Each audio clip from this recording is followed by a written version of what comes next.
বিজয় দিবসে জাতীয় স্মৃতিসৌধে মুক্তিযুদ্ধের বীর শহীদদের প্রতি সাধারণ মানুষের পাশাপাশি শ্রদ্ধা জানাচ্ছেন সামাজিক সংগঠন ও রাজনৈতিক দলের নেতাকর্মীরা।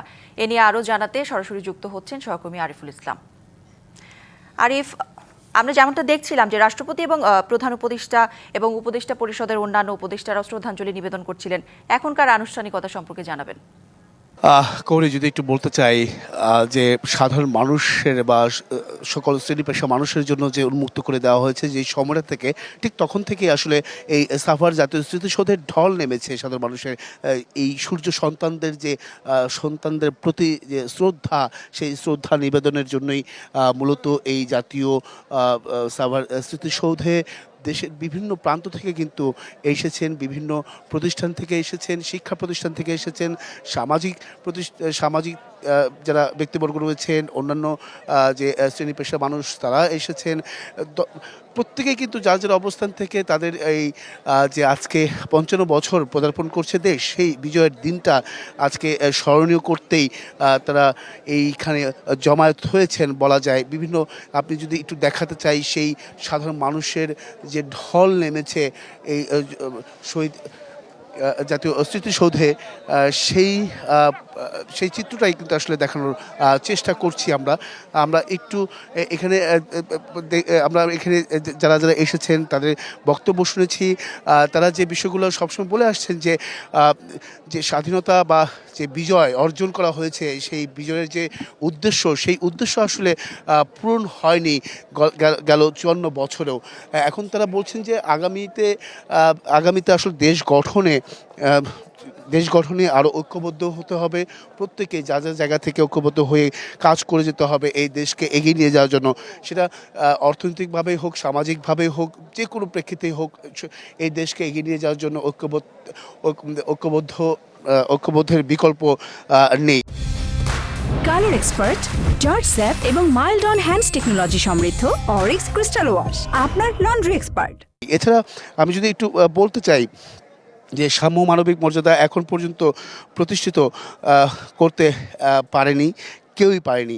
এক হয়ে নতুন বাংলাদেশ গড়তে হবে এবং কি আগামী নির্বাচনের বিষয়টা, যেহেতু ফেব্রুয়ারি 12 থেকে নির্বাচন, সেই নির্বাচনী বিষয় নিয়েও কিন্তু রাজনৈতিক দলের নেতৃবৃন্দরা যারা এখানে এসেছেন, ফুল দিয়ে শ্রদ্ধা নিবেদন করেছেন, তারাও কিন্তু বলেছেন যে আগামী নির্বাচন অবাধ এবং সুষ্ঠু এবং কি ফ্যাসিবাদ মুক্ত নির্বাচন দেখতে চায় বা হতে হবে। এবং কি এই উপদেষ্টাদের মধ্যেও কিন্তু সমন্বয়হীনতা রয়েছে, যার কারণে যতটা প্রত্যাশা গণ অভ্যুত্থান হয়েছে, যে সেই প্রত্যাশাও কিন্তু পূরণ হয়নি।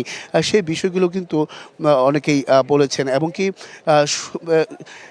বিভিন্ন ধরনের রাজনৈতিক বক্তব্য আমরা পেয়েছি। এছাড়াও সংস্কারের জায়গাগুলো কার্যকর করতে হবে এবং কি জনমত ও রাজনৈতিক মত এক হয়ে কাজ করতে হবে। এছাড়া মুক্তিযুদ্ধের যে আকাঙ্ক্ষা ছিল তা বাস্তবায়ন কিন্তু এখনো হয়নি। সেই বিষয়টা কিন্তু আমি কিছুক্ষণ আগেই আপনাকে বলেছিলাম।